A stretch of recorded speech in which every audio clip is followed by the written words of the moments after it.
Well, thanks everyone for coming. I'm Artie Marin, the PD go-to-market specialist for Bedrock here in the West Coast. I appreciate everyone coming out tonight. We have a great lineup of demos, and then we also have a really cool demo from AWS as well. Just real quick, how many people have used Bedrock or familiar with Bedrock? Actually a whole bunch. So we do these demo nights every month, so if you are using Bedrock, there's a potential if you'd like to demo, come find me after. We can chat about having you eventually demo one of the future ones. But for those who don't know, Bedrock is a fully managed service. It makes it easy to build, deploy, maintain your Gen AI applications. There's three main things to keep in mind. Model choice, we have over nearly 50 serverless models available and another 140 or so that are available through a marketplace. There's all sorts of features and functionality, knowledge bases, prompt routing, something called Bedrock data automation that makes it easier to do intelligent document processing. And the last thing to keep in mind, especially if you're working with enterprise customers, is the data privacy and security. If you're using Bedrock, you have peace of mind that your data is not going back to any of the underlying platforms to share data. So those are three of the big things, and if anyone wants to talk about Bedrock after, come around. But we're going to get started with Pat and Frederick to show a demo of Bedrock.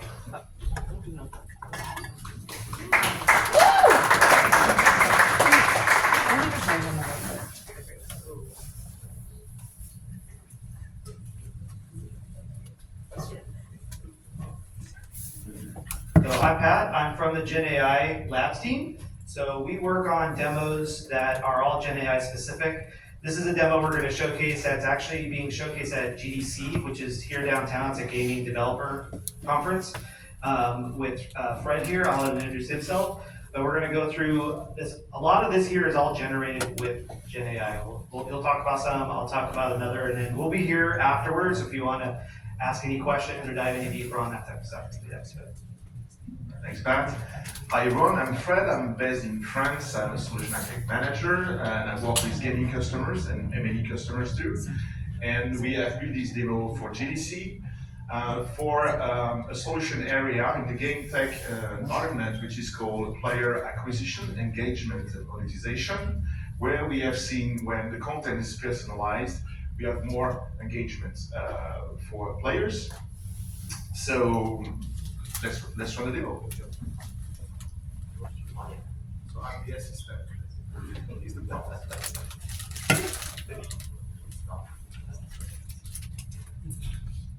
So the idea here is that three things to keep in mind. So when you have a playable ad, you can drive more engagement and acquisition. You want Sorry about that. So the first objective is to drive more let's say, engagement and click and acquisition. So the idea is to create playable ads, which are very small games you can interact with, and it has been shown that it drives more acquisition conversion. Okay, that's the first thing.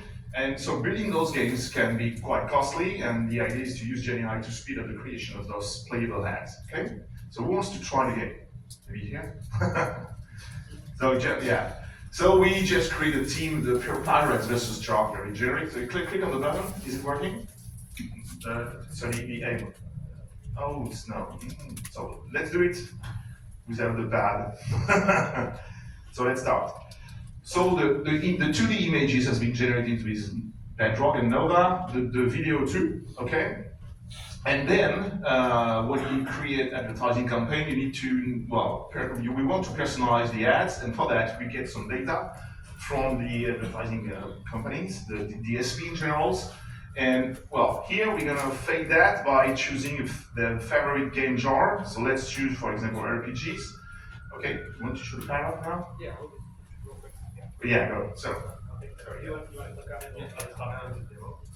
So this is one of the Gen AI pieces. This is happening in real time. So this is using Nova Lite, and basically it's a chatbot, but it's using an agent. So this is behind the scene is an unstructured knowledge base in OpenSearch. So we basically give it an ND file, a markdown file, of everything that's going on and how to play the game, what the game's about, how do I win, things along those lines. And what you can do, we have prefabricated questions that you can only ask, but it's a guardrail, but you don't have to have it. You can start asking questions like, how do I play the game? How do I win? Things along those lines. Think about it as a companion.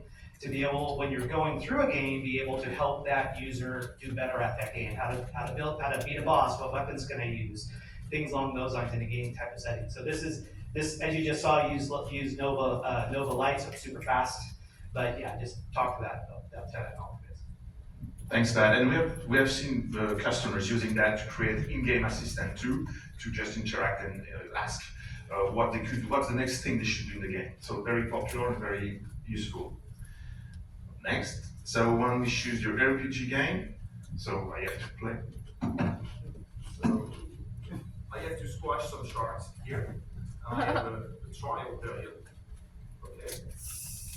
And if I'm doing well, the powers encourage me. Great. Now let's go. Okay, so you play it a bit. Then when I die,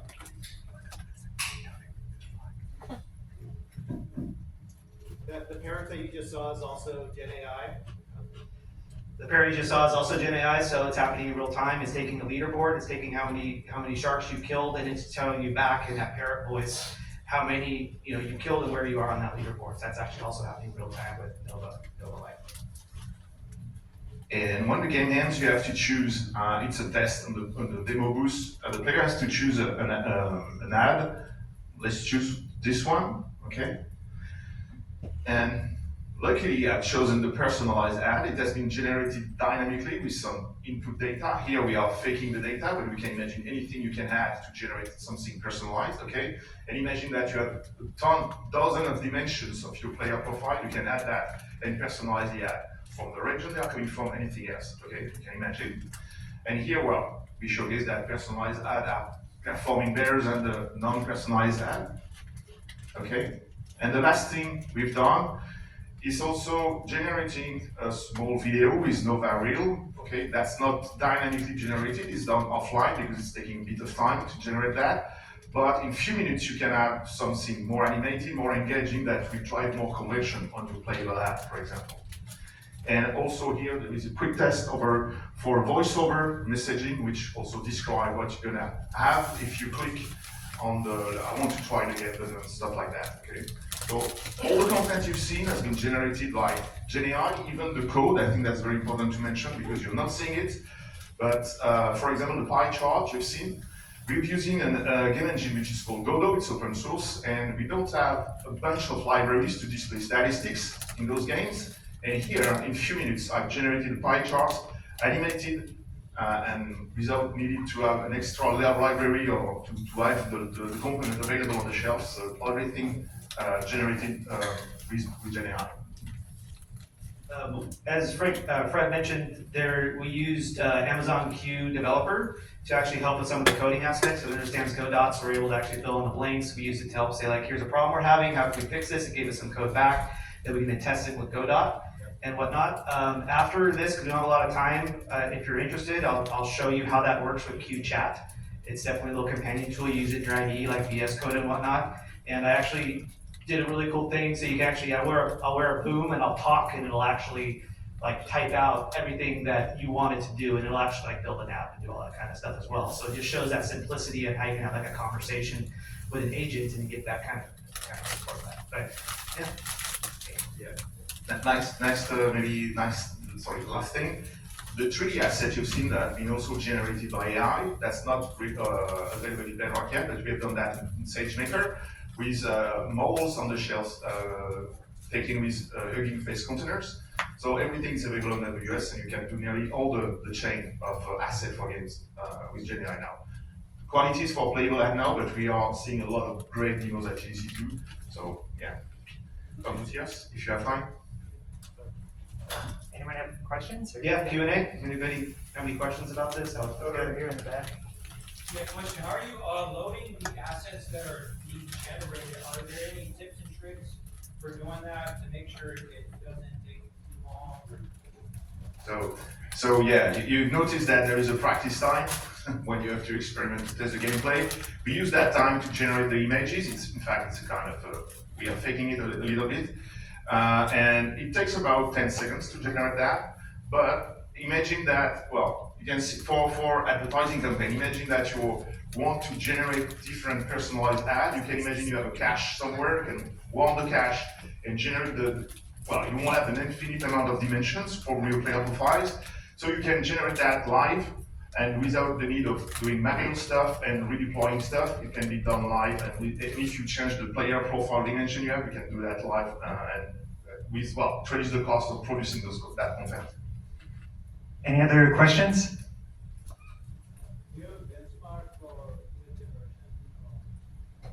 Do we have a benchmark for image generation? What do you mean exactly? Latency. Quality depends what you want to render, obviously. Well, we have to notice that Nova is adding some guardrails to prevent generating some IP protected stuff. Okay, well, you can be blocked if the content is showing something with the IP's protections. But on the performance side, I think it's about 10 seconds in general, depending also on the size you want. So it may vary.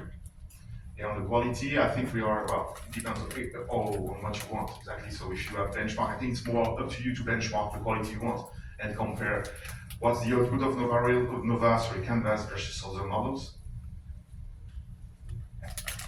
Yeah.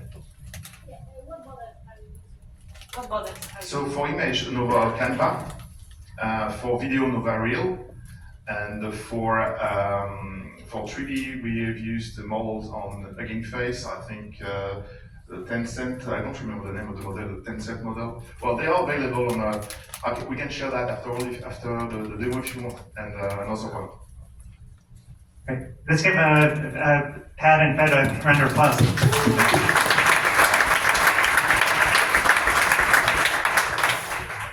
So next up we have Jeff with Codeium.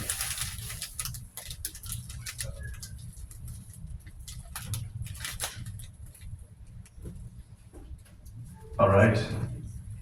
Can everyone see this? Let's see. Hey, I was told to stop by here and just like meet with some AWS folks. I had no idea there'd be like hundreds of people in the room looking at a demo, but okay, let's go ahead.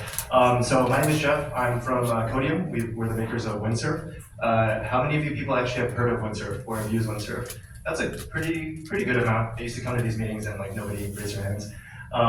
So it's a code editor. I know this is not the most exciting thing. We're gonna like write some code together. But in the spirit of gaming and all that, I pulled open a gaming repo, but I really don't know what this repo does. So I'm just gonna ask the chat, we call it Cascade, what is going on with this repo? So one sec.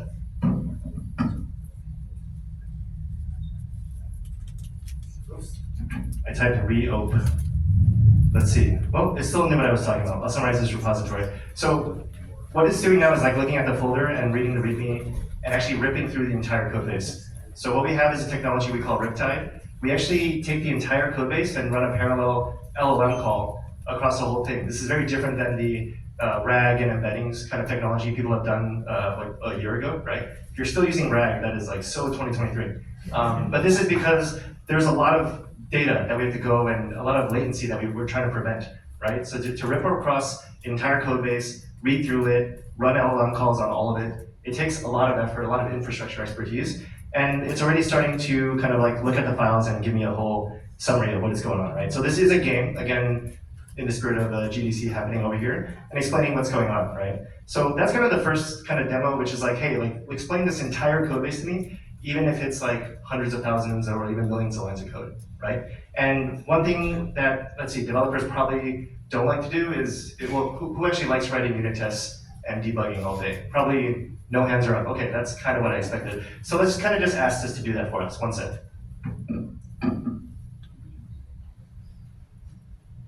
All right, so I typed run all JS tests, and it's gonna say, okay, let's run these for you. And you'll notice actually like, there is an ability to run commands too. So this is another like difference of our product versus a lot of these other coding agents. It actually prompts me, do you wanna run npm test? And I run npm test and it says, okay, look there's actually one failed test here, right? And the question is like, well, let's see what's wrong with this, right? So now it's analyzing the file where the test failed. And it's like, maybe it'll ask me to fix it. Let's see, this is all non-deterministic, so we'll see what happens here. And it's gone ahead and it's automatically fixing the file for me. So you see that, right? All that was just from me asking a question like, hey, can you run this unit test? And it's already gone through and fixed the bug that it found. All right, so There's a fire alarm in the back. We'll just keep going through this. Let's do a little more of a fun example here with Windsurf. Let's kind of build an app from scratch here. So I have this like empty folder here. It has the Bedrock logo and the Codeium logo. Let's kind of ask it to just create a web app from scratch. All right. So any ideas, by the way? Anyone want to throw out a cool idea for this? Maybe like a partnership. Who has the best demo? Maybe tonight. All right. I'll just start right at it. So simple web app. Using the logos, the folder, and make a partnership proposal. Let's say. All right. So I write a simple web app using the logos in the folder and make a partnership proposal for AWS and Codeium. And where's Hadrian? I think we're actually supposed to write one. So maybe this is going to do it for me. All right, so I think one thing that's interesting is it could do web search. It looks like it kind of skipped that. It went directly to writing the web app directly. But it could actually do research for you. Go online, look a little bit more about AWS Bedrock. I think it probably has enough data about it already. Maybe you guys have a lot of content already. And it's actually just creating this web app from scratch. So all that code that you saw pop up on the screen was literally just generated from scratch just now. And now it's running like the styles, and maybe actually I don't like the styles. Maybe I want to do it, maybe I want to match like this style here, right? The Windsurf editor, the dark and green. So let me actually just stop this here. Let me just like stop it here.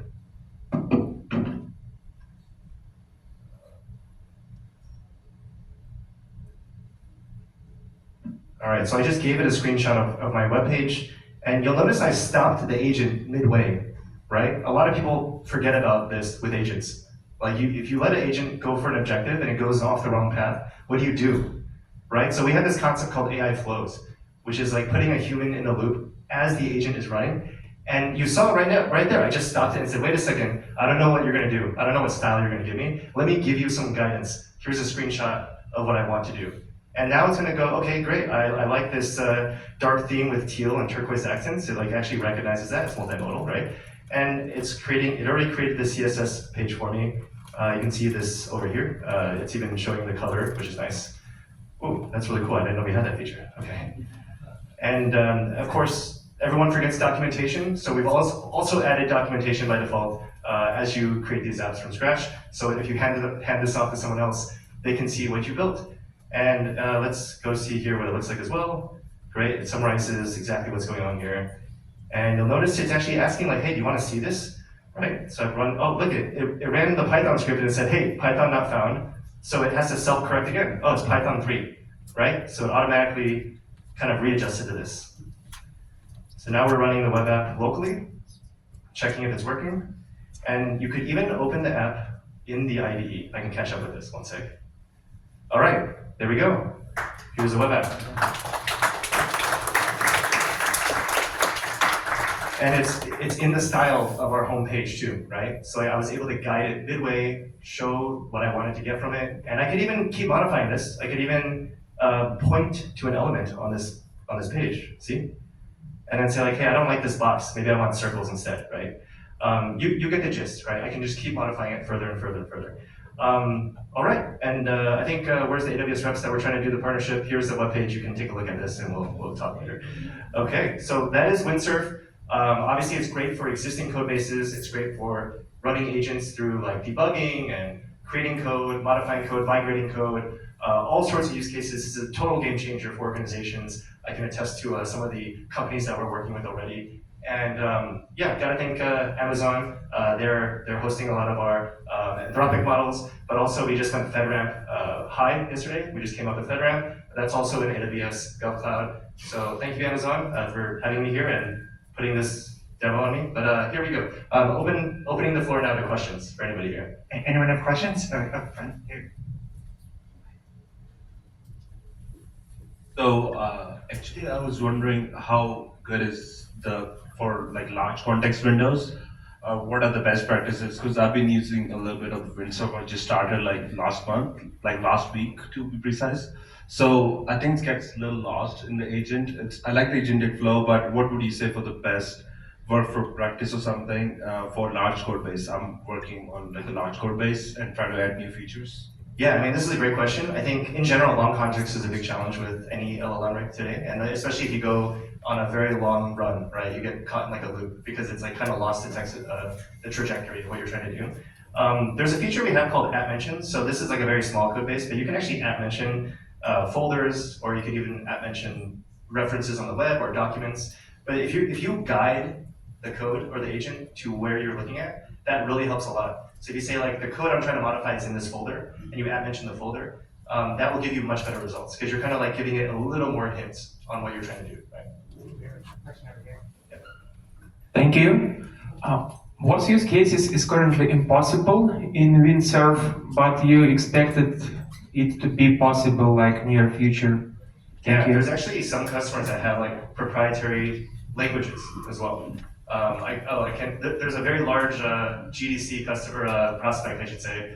They have their own language and they don't know how to use coding assistance with it because there's just simply not a lot of data. This is also true with like hardware language and COBOL. There's a lot of like code that's just very ancient and there's just not a lot of data to train these models with, right? So I think like right now, the code is like relying on this training data. But what we've seen now, as the models are getting better, even the proprietary languages are getting enhanced too. Like it somehow understands the relationship between what you're giving it to what probably the code is trying to do. I think that's one example I can think of. Hi, great demo. So my question is, there are so many this kind of code generator, like how you are going to compete, and then more technical part is like so you are making LLM call for the whole entire code base. So what is your pricing model, and how can you kind of like a simple code base, if I send everything to a LLM, so that will cost a lot of money. So is it you pass to developer, or is it you consume? So business model and competition. Yeah. I would say our biggest core competency is infrastructure. For example, we have self-hosted deployments. You can host an entire air-gapped deployment of Codeium to your organization, and it works with 1,000 engineers from a single GPU, right? And anybody else that we partnered with, they usually come to us with a giant cluster, a node, and say like, this will support 100 people. And then inside I'm like, well, they still haven't optimized it enough, right? And I think like that's one of our biggest strengths is being able to optimize stuff like the Riptide and doing these huge LLM calls, because that is just simply not scalable for any other company, right? How we differentiate with all these other coding assistants, we try to remain very enterprise ready. So I just talked about FedRAMP just yesterday, we just got approved yesterday. There's no other AI coding assistant on the market that has that. Nobody really has a good self-hosted deployment either. Nobody, well, I think everybody has SOC 2 now, but like everybody's kind of like catching up to us in terms of our security and our compliance and a lot of the things we've thought about. For example, like Cursor actually stores their code, all their customers' code on another third party, right? And we don't do that. We actually store it locally or on your own hybrid deployment. We have a hybrid deployment model as well. So like we just think about these things like that we've run into with every single security, like CSO and CIO. And then we try to make it that there's no excuse not to use Codeium, at least not from the compliance and security perspective. So hey. Let's give Jeff a round of applause.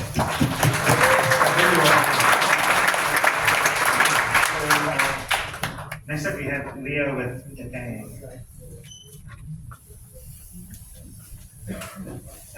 Thanks, Arnie. All right. Another live demo. God help me. Hey everybody, my name is Leo Lunesu from Defang. Let me pop up that real quick. Actually, perfect to be right after Codeium with Windsurf, because we take it from there. So we deploy to the cloud. Defang is a deployment tool. Quick show of hands, who is familiar with Docker Compose?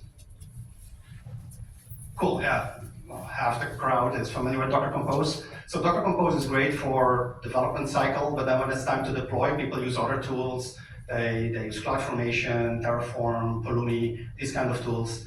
Defang is a tool that takes your Docker Compose file and deploys it to the cloud and AWS, of course. We also have other support, but I'll show AWS today. So this is the website, defang.io. It's a command line tool. You can plug it, the developers can use it, right? They don't need a DevOps. They deploy from their own dev machine to a sandbox, or you plug it into your GitHub action or your pipeline. So we're using Bedrock to get started. Like now, I don't have a project now, so I'll start one from scratch. We are not a kind of AI-driven development tool. There's other companies that do that, but we do get you started with like a small project. So I'll start with something simple. And you can see here we're using the Anthropic Claude 3.5 on Bedrock. So I'll demo that. I'll put down the microphone for a second.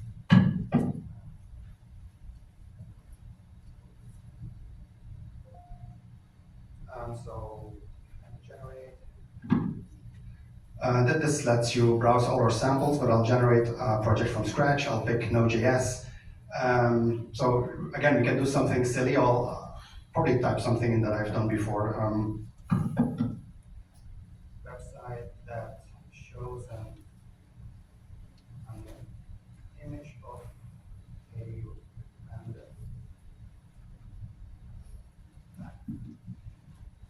I'll call the folder something.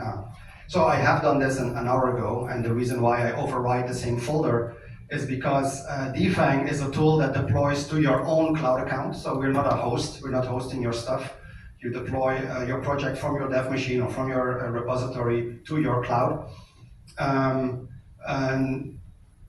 And if I do it from scratch, it'll start creating VPCs, load balancers, net gateway. It just takes too long. So I'm now overriding the project that I deployed an hour ago. All the files are overwritten. So this is now newly generated. It opens the project in your editor. In my case, it opened it in Cursor. Have a quick look whether all of this makes sense. No kill all humans kind of stuff going on. No, it looks fine. And so now people that are familiar with Docker, they would, at this point, they would do Docker compose up, right? There's a compose file there. You can run it on your own machine. I'm going to skip that. I'm going to do Defang compose up. So we'll use the same Docker file, the same compose file. We use the same stack. I'm also already logged into our lab account, Defang compose up. Now everything, your project gets uploaded to your cloud account, so in this case, my AWS account, and it gets built there. So there's no building happening on the dev machine. It's literally just packaging the files that are needed for this project. It sends it to a builder that is running in your account and deploying to your account, so it's a bit of a snake eating his own tail situation. So this is going to take a while. Hopefully it doesn't take too long because I deployed to that account earlier, so VPC and everything is already there. Under the covers, Defang is writing the infrastructure as code for you. Now I say writing, not generating. This is all rules-based, so this is completely predictable, 100% reproducible. We use Pulumi. Anybody familiar with Pulumi? All right, so Pulumi is an infrastructure as code tool. Basically, Defang now runs Pulumi in your cloud account and deploys to your cloud account. We can actually switch while this is running. You can switch to the Amazon dashboard here, and you see, if I refresh this, you see there's, this is our CD task that is running. So there's a bootstrapped cluster just for running your deployment, which then deploys your actual application, which I called ASDF for better or worse. And so this is now running in your account, deployed from the Docker Compose file. Of course, this is a very simple example. We also support databases, Redis, all of that is declarative in your Compose file. So what people often do during development is they add a DB service to their Compose file. It'll look something like this, right? You'll run an image of the Postgres database like this. This is, of course, not great. You'll be running a database in a container. You'll lose data when the container restarts. But what happens, Defang is actually able to, during deployment, hook this up to a managed version of that database. So we have right now that's all opt-in because there's cost implications for doing that. So if you give it this custom extension in the deployment, your application will now be using a managed database, not a self-running one. Same goes for Redis. And the feature that I will, hopefully will launch this week is we do the same for language models. Because we have done this for Bedrock, we know how to integrate with Bedrock. Our application integrated with Bedrock, we were using ChatGPT before. We can actually make that same automatic hookup with Bedrock. So if you have an application that's already talking to OpenAI, doing deployment, it's your choice. You can introduce a Bedrock sidecar that transparently sits between Bedrock and your application, and so you don't have to deal with AWS API calls, authorization, all of that is set up. The application Defang sets up your security groups, your target groups, your load balancing, all of that stuff. You see the server has started. We also provision a domain name for you if you haven't picked one, but similar to all the other stuff, the Compose spec actually has a way for you to specify a domain name. So if you have here a domain name, then we'll hook that up with TLS certificates and all of that, so you don't have to worry about that either. What more to say? There's a knob that you can turn. So by default, things get deployed in a development mode. That is kind of cheaper deployments, faster iteration. If you say production mode, now you get extra resiliency, you get 3 of everything, etc. Of course, there's also cost implications to that. But the idea is you deploy with Defang using production mode, and you are following best practices. In fact, we have the Amazon well-architected review. We went through that. Because we went through that, all the code that we emit goes through that as well. So this is the URL, a bit weird URL because I didn't bring my own. So yeah, this is the website which ran the meme. Of course, this is ridiculously simple, but from here, you use your code editor and go from there, right? So I can now ask Cursor to add an endpoint or add a button or WinServe. I should have done it with WinServe, but next demo will be with WinServe. Yeah, to prove there's nothing up my sleeves here, let me see if I can share this in a bigger way. So Nounly is a website that I built like 15 years ago to share with nouns. So this is now Nounly Crown is the website that we just deployed. Lastly, we have a AI debugger. So if the deployment fails, whether that is a syntax error or a deployment failure, or maybe a colliding resources in AWS, the debugger will analyze the logs, will analyze your project files, comes up with fixes for you. So that's what I wanted to show today. So thanks. Anyone have any questions for Leah?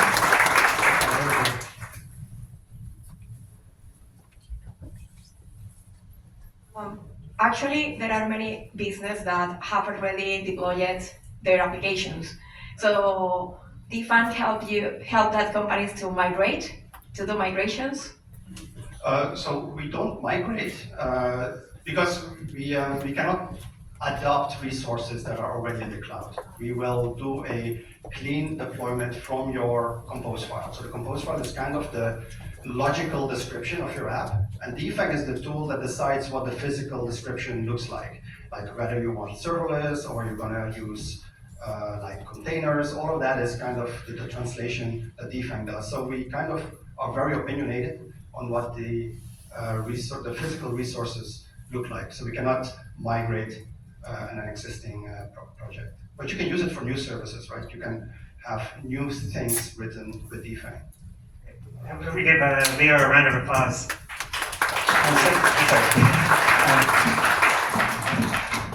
Next up, we actually have Greg. Sorry, I just lost my train of thought.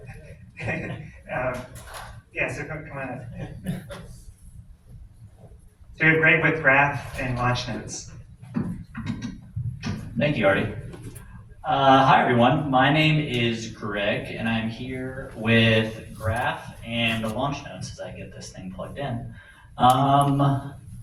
So, Launch Notes, we're kind of two companies under one umbrella as we get set up here. Launch Notes we started a few years ago. It is a product change communication platform. So we're looking at like roadmap planning, release notes, that kind of thing, targeted at sales and marketing teams. We wanted to kind of shift and start to target engineering teams, and we thought that like, you know, the AI agentic space was kind of a useful way for us to kind of enter that. So then we went about building Graph, which is a Slack native AI agent that kind of takes your like code repository tools, issue tracking, and kind of gives that contextual layer of what your team is working on, if projects are getting off track, that kind of thing. Well, let's see if I can get this going. It's worked earlier. Can you get help here, Artie? No, we'll try again.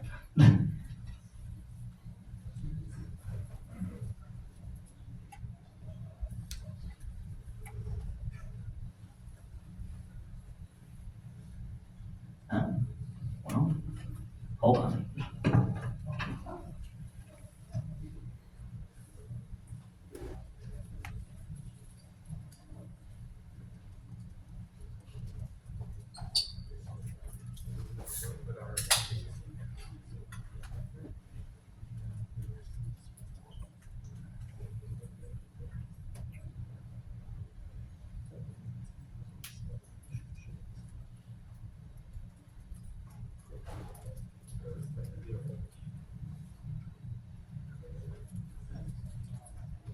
Yes, all right, now we're moving.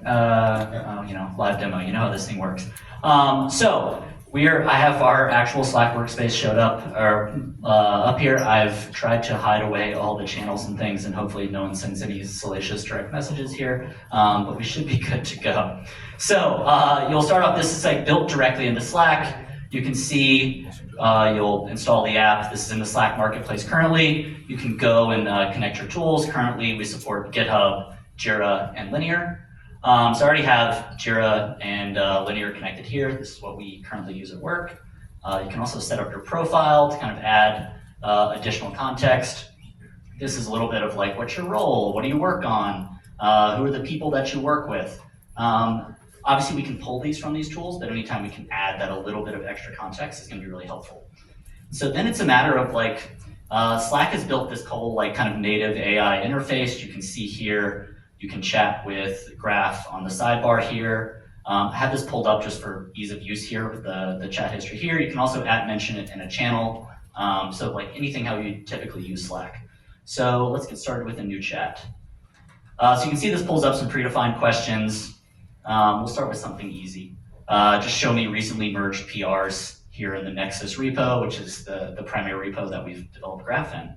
So this is going to go about, it's going to look up, go through, like essentially a simple OAuth connection. So we're not worried about some of these like RAG OAuth, like I'm going to pull back things that you can't see, any of those kind of issues.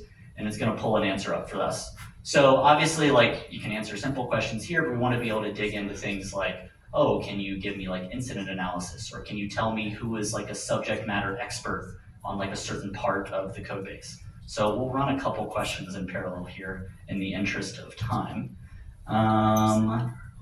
So yeah, let's try something like this. So we have this merge here. This one's really basic, but let's ask it to dig into some like one of the PRs that we have listed here. All right, so yeah.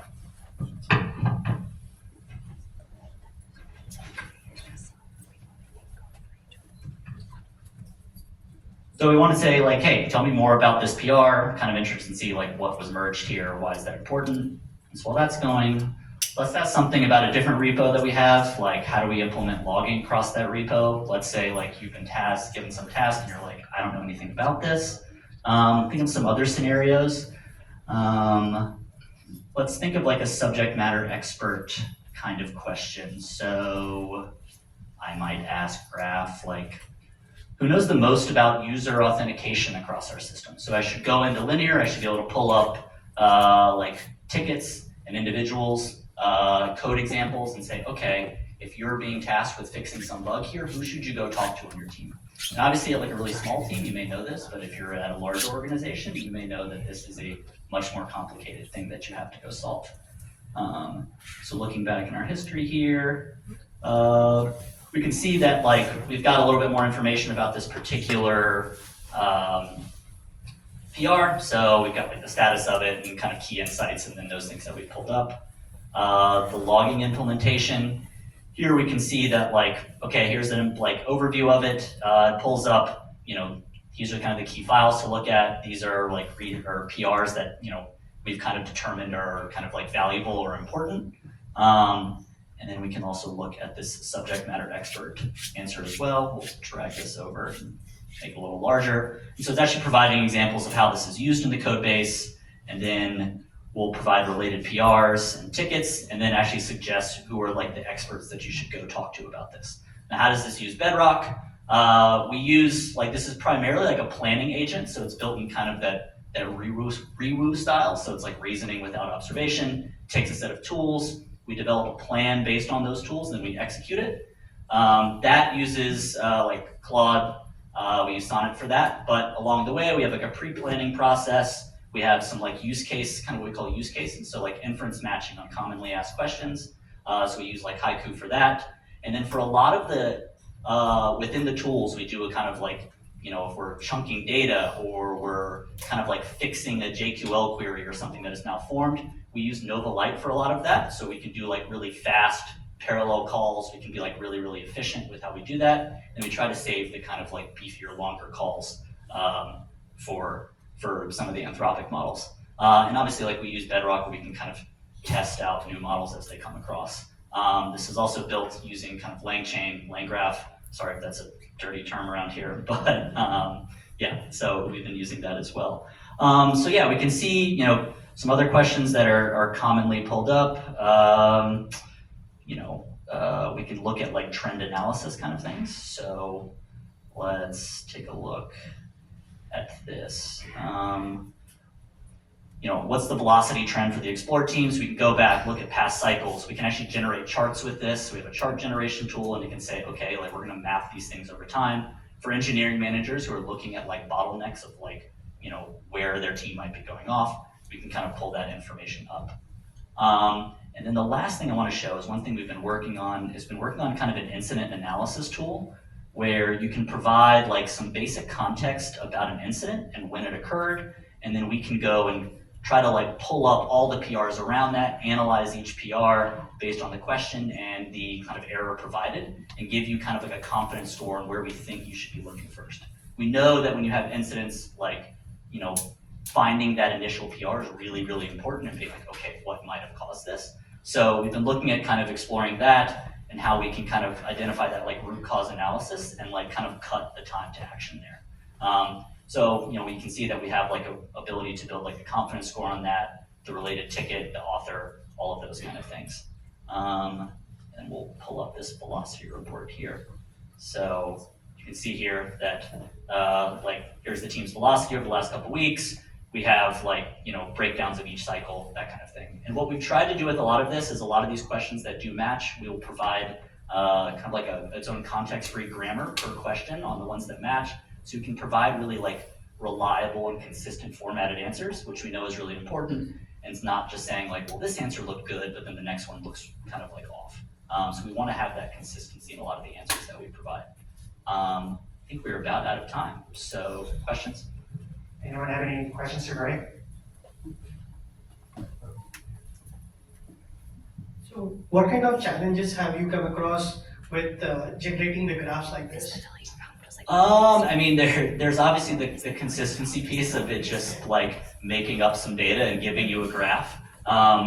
We allow the chart tool to decide what kind of chart it should generate, and the prompt engineering aspect of that, of like when is a pie chart appropriate and when is a line chart appropriate, it can sometimes get incredibly wrong. And it's like, I gave you a pie chart for something that is like, makes no sense. It just says like, here's your team members in a pie chart. Well, obviously that's not important. So, do you get any issues with the numbers that it shows? We do have some issues with some of like the formatting and numbers, but we've been able to largely kind of like fight through that.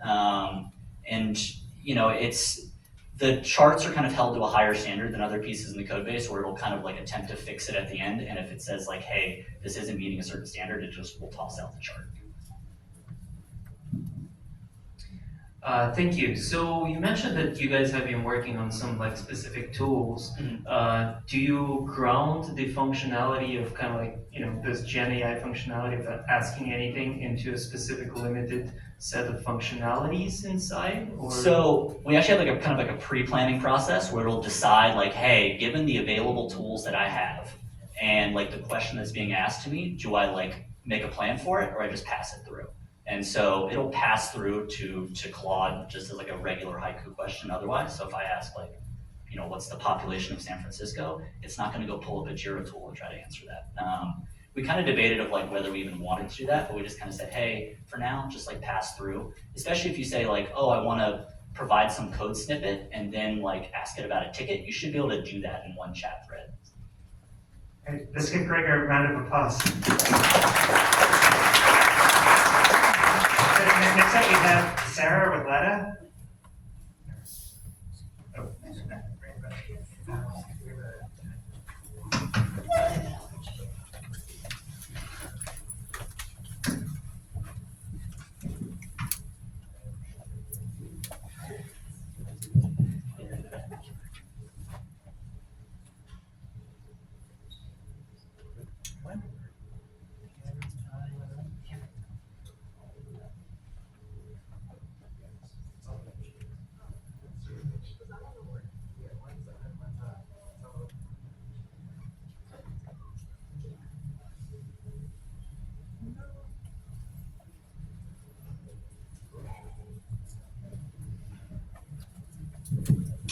Hi everyone, my name is Sarah from Letta.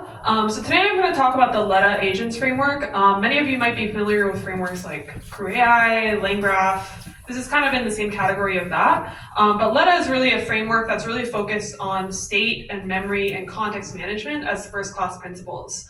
The company and also the project was founded by the team behind MemGPT, which was probably one of the first projects to introduce the notion of using agents for memory or context management.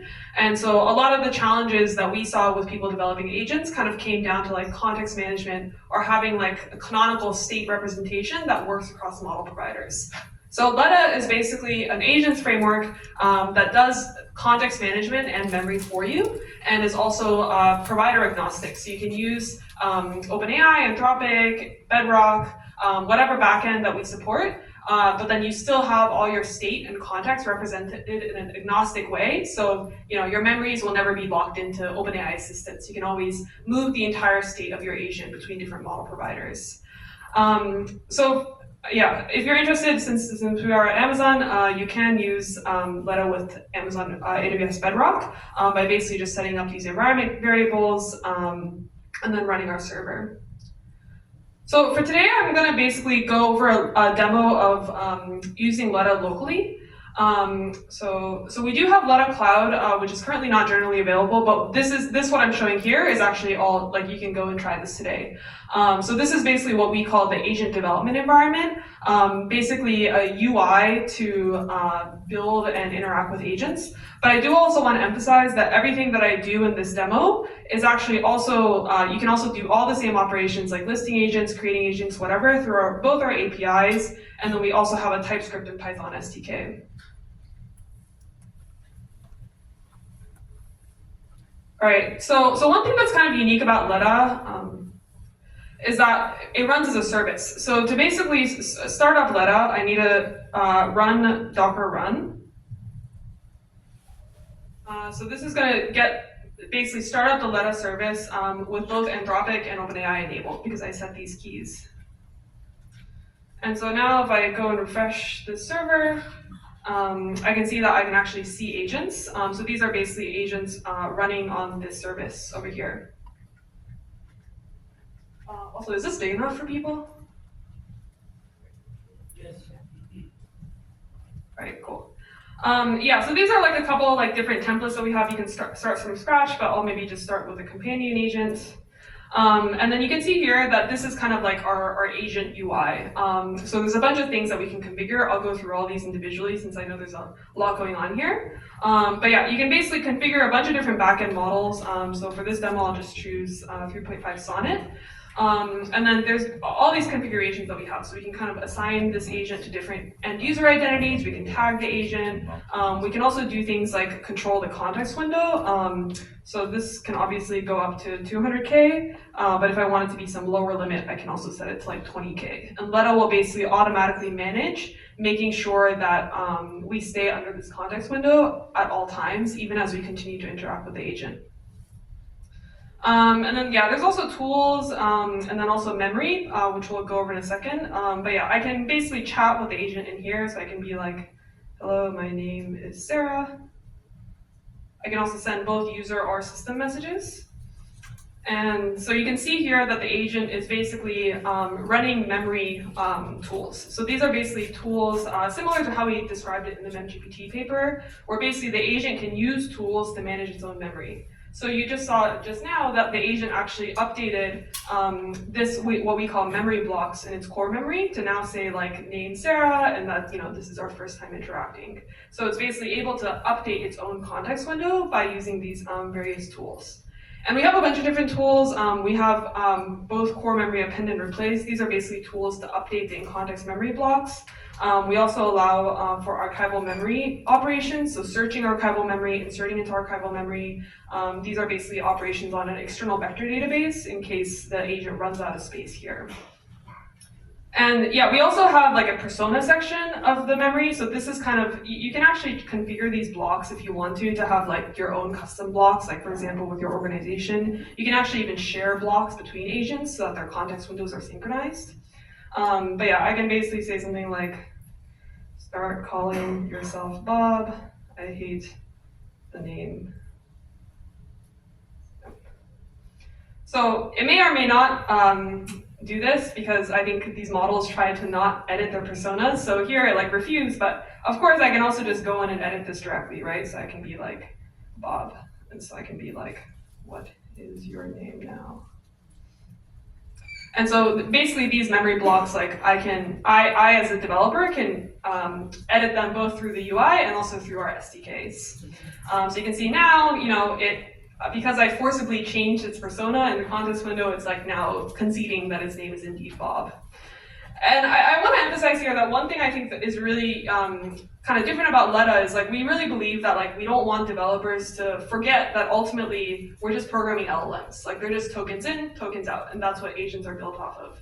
And so I think because of this, we try to kind of like avoid like graphs or like, certain like workflow UIs, and instead kind of help you understand as a developer that basically this is like the context window that's being programmed. So like there's like a big system prompt, there's all these tools descriptions, there's like a summary of what's in its external memory. There's also this core memory here. So these blocks over here are basically corresponding to like this templated section of the context window. And then of course there's also the messages.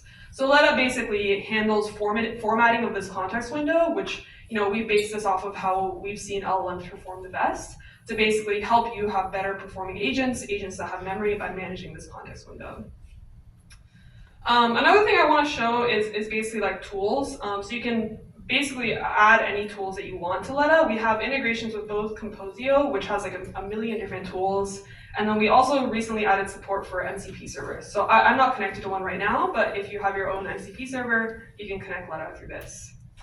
And then yeah, you can also actually directly create tools inside of here. So I can do like name lookup tool. So here I'm creating a tool, and then I'm just gonna make this really simple, like, this doesn't really make any sense actually, but we'll just, something very simple, name, string, name of the, sorry? Oh, yeah, this is a really dummy tool. I'm sorry I didn't come up with something more realistic.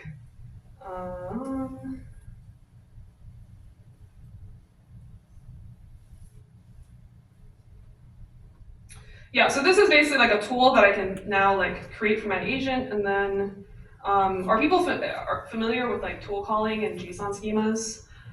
Yeah, so this is basically like the JSON schema of this tool. I may have messed up from, okay, I think this might be a little behind. But yeah, I can also kind of like test out this tool in here, so I can like write name Sarah, and then run this, see like the logs, and then now I can like attach this to my agent as well. So I can be like, please look up my, okay, sorry, this name was Sarah. So this should hopefully trigger it to call the tool. Okay, so yeah, now it's calling the tool. It's a little bit slow, but you can see here, like because we're in the AD, you can actually also see like the requests that the LLM made, any print statements that you had from the tool, etc. So this is kind of just trying to make it really easy to be able to live edit and iterate on your tools. And then one last thing I want to show, which I'm not sure if I'm going to have time for, is basically like how this context window management actually works. So if I set this limit to something like ridiculously low, like 6,000, and then try like spamming it with like these messages, again, it takes some time to go back and forth with this. But basically like what you'll see is like this context window is like growing and growing until we're eventually going to hit the limit, and then this kind of like triggers like a compaction. Yeah, so like we like hit the limit and then it like goes back down. And the reason why that happens is because like basically when you overload your context window, Letta will automatically manage creating like a recursive summary, which I think is somewhere in here. Yeah, this recursive summary that kind of helps the LLM understand like what were the messages that got evicted about. So yeah, basically like you can continue to interact with Letta agents without having to worry about things like memory. That's kind of like the main value add. So yeah, hopefully if you're interested in building agents, you check out Letta, and please let us know if you're interested in using Letta Cloud as well. We have time for one question. Here. I feel bad taking up the one question you have, but just quick question on memory limit. At some point of time, you can eventually hit this ceiling, right? At some point of time, you can eventually not be able to compress data anymore. So what sort of that limit? And then the other, it's sort of a two-parter with none of the parts actually makes sense compared to the other. But the second one was, does Letta sort of exist as a layer between your API, like your OpenAI API, and yourself? So that's just how it exists? Just so I'm clear? Yeah, so Letta is basically like a layer between the LLMs that you interact with. So you interact with a stateful agents API instead of a stateless track completions API. And in terms of the compaction, so Letta actually has like a notion of like a memory hierarchy. So there's in-context memory and then there's external memory.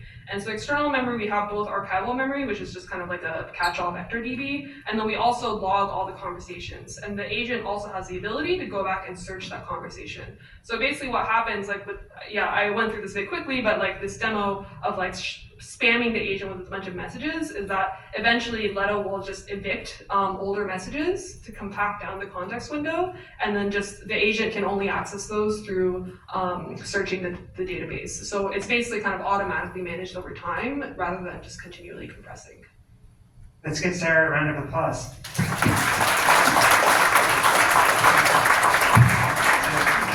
Last but not least, we have Bedrock with NinjaTech.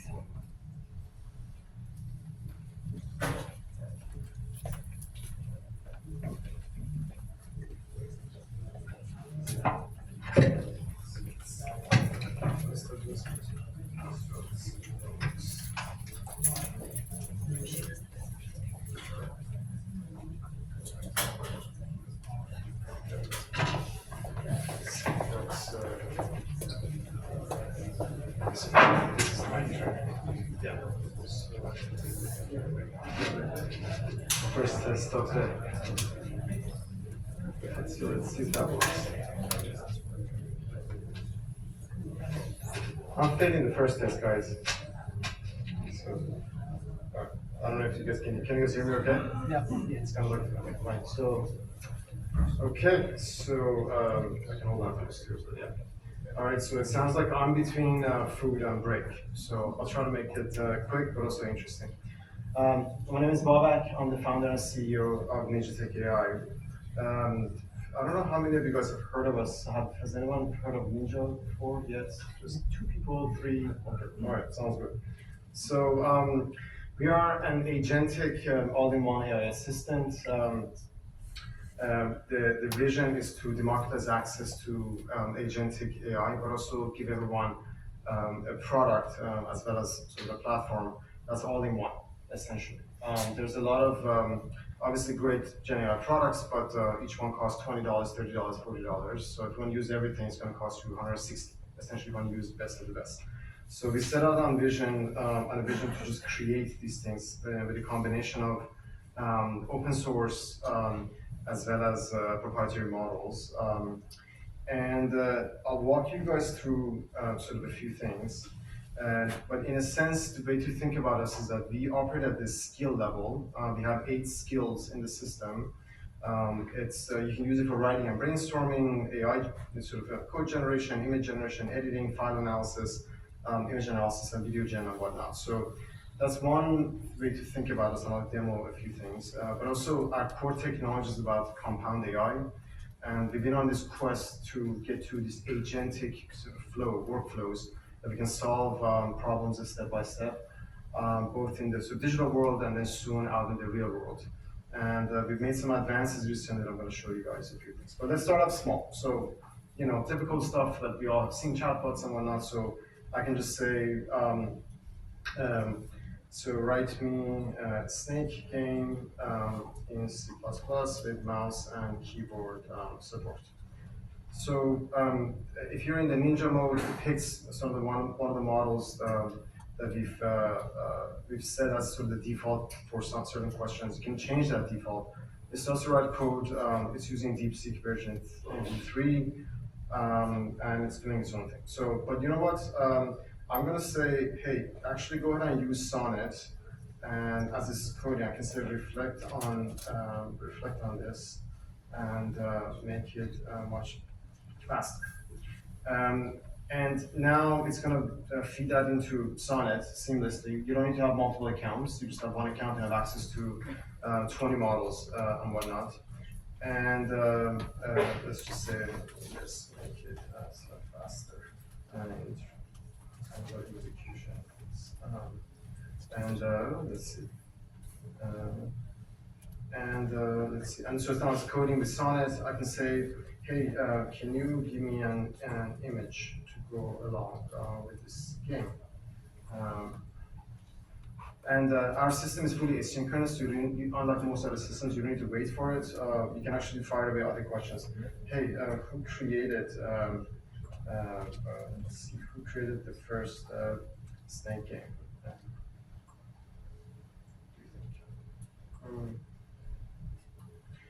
As you all know, when you use Claude, Sonnet is not, or Claude is not internet connected. Our agents will go and search the web, and then we will feed the context to the model we selected. So now you're seeing web search with Sonnet. So this is sort of the beginning. You've enabled GPT-4o. In one product, you have access to Gemini, GPT-4o, Sonnet, Nova models, and whatnot, and also our own model that we fine-tuned based on Llama. So that was sort of the start of this thing, and it's very versatile. We can choose it. We can even set the defaults for writing and coding. You can choose one model. For image, you can use Flux or Nova or any of these other things, and or just let Ninja choose it for you. So that was kind of like the product that's been around for less than a year. So we launched last year, and we originally launched on using Trainium 1. So we're one of the first companies that use AWS's custom chips to do this. But now let's up the ante. So one of the sort of the compound AI technology we developed had to do with this problem we've been having. So in order to get agentic stuff going, as most of you guys know, it turns out you really need to be good at step-by-step problem solving. And the best model in the world was actually OpenAI 01. And this damn thing is too expensive to use. So it's cool to make a demo out of it.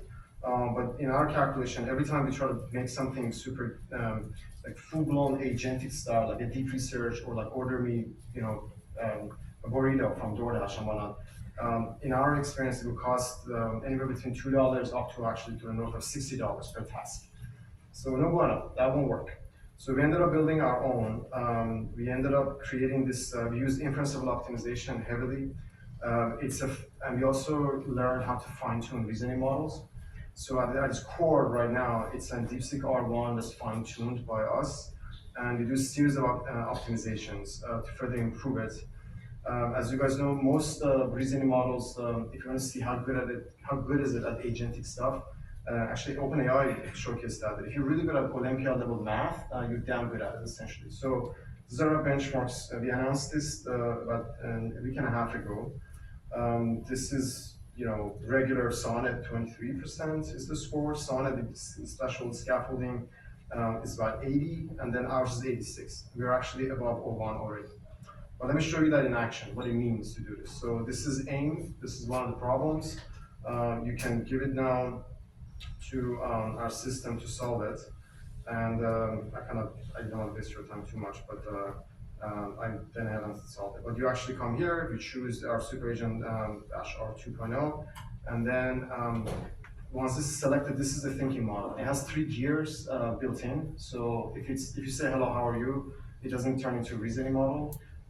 If it becomes and then also if it's none of those, if it's not a chat or banter, it kicks into reasoning mode and step-by-step problem solving. Some way through, if the problem is too hard, we also developed a technology that actually tries to detect if the problem is going nowhere, then it switches into high power mode automatically. Because I don't know if you guys know ChatGPT, when you use it, you have this O1, then there's O1 Pro mode, and you have to kind of decide. We're trying to do away from all of that. Users can't decide on these things. So so as you know, the right answer is, these things, so this is doing its own thing, and you can actually watch it in action as it's just trying to sort of make sense out of it and move forward. This one, we're not exposing all the thinking token that it's generating. We're just showing the summary of the thinking as it's working its way through. The correct answer is 80 for this math problem. This is Gemini's Flash Thinking Experimental. This is the answer that they got for this problem as I was solving it. This is OpenAI 01. Gave it the same problem, a minute and 58 seconds later, you got confidently 60 is the right answer. And the correct answer is actually not that. It's actually, in fact, 80. So that's the compound AI system. It doesn't cost you $60 per million token. Internally, when we release the API, we're going to price it between $2 to $4 per million token. Because internally, our cost, thanks to our partners AWS, is less than $1 per million token. So that's what we achieved. Now, so we announced this 2 weeks ago. You guys are more than welcome to use it, and it doesn't cost $200 a month. Our product, we have for individuals and businesses. To get this super agent, it's $15 a month, unlimited, all you can eat. There's no bean counting, we don't do any of that. It's subject to abuse. If you abuse the system, if you attach like an automation tool, we'll definitely throttle you, but we have two modes, consumer and business. And then the business one is only $20, it's also available on AWS Marketplace. So everyone else is 30, ours is 20. And how we can do that is because we're doing a heavy use of open source. We've really got good at fine-tuning models, and our costs are pretty damn cheap because we're not carrying the foundation model behind our back. So, Super Agent really has been a big unlock for us. I have 40 seconds to show you something cool. RT is like flagging me. Time for questions, Alec. Oh yeah, do you guys want to see something we're about to launch next week? RT says no. Yeah, show us. Crowd has spoken already. So we are about to launch our next gen deep researcher based on the same technology we built. And this is coming out. We will have a quiet release about it probably by Friday. If you use our product, you're going to probably see it in the product, and then we'll do LinkedIn posts about it probably next week or something. This thing is the model that we've been after, essentially. So you can give it any difficult question, travel, shopping, you name it, or deep research of any sort. I'm trying to find tickets from San Jose to Seattle for one person, ideally business class, in the next 4 weeks for 3 nights. Find me dates that ideally are not raining, and keep the price of the trip under 5K, but make it fun, and give me cool things to do at night. per day. So I don't know how many of you guys do business travel and stuff. This stuff usually takes a couple hours to land, right? Remember I said this reasoning stuff is too damn expensive? We think we cracked the code because this thing is now, it's gonna come up with a plan and it uses the same reasoning model, but also we use Codex. One of the technologies we built way back then was to solve very difficult questions, to combat hallucination and to achieve accuracy. For every step, we actually use Python. We generate Python code, if it runs into a problem, we debug the Python code, and then off it goes. I ran a fun query actually, so this is gonna start cooking in a second. There's a query that's very interesting actually. Let's see if this is moving. So one of our good friends, I don't know if you guys know Alexa Fun people. Should wrap up, yeah. Just maybe like 20 more seconds. A friend of mine, his name is Danny. He works at Corp Dev. I forgot his last name. I know he works at Alexa. He has a tile business. And they can find out what that is, right? So I use Perplexity, and it says, so found Danny, and then it works at Corp Dev, and then it says, confidently Danny is a Dallas, Texas thingy and whatever. That's not true. OpenAI doesn't do it, and Gemini goes into this investigative report about Danny something something, which is complete hallucination. And then ours found Danny's side hustle. It turns out it's actually a textile business. I forgot it was it genuinely actually happened to me. And it finds the entire sort of answer. And how it does it is via step-by-step reasoning as well as Codex. So we use code generation to fix a lot of issues. And this is now viable as a technology and as a product. It doesn't cost us $60. This query, use OpenAI to do it, that costs us about $11. But ours is pennies. That's it.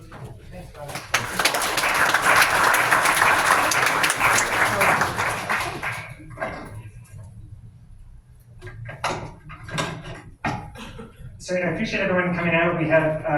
We still have food and drinks, I think, left, or at least some drinks and maybe some snacks. Let me just share, if anyone can, we have a survey here.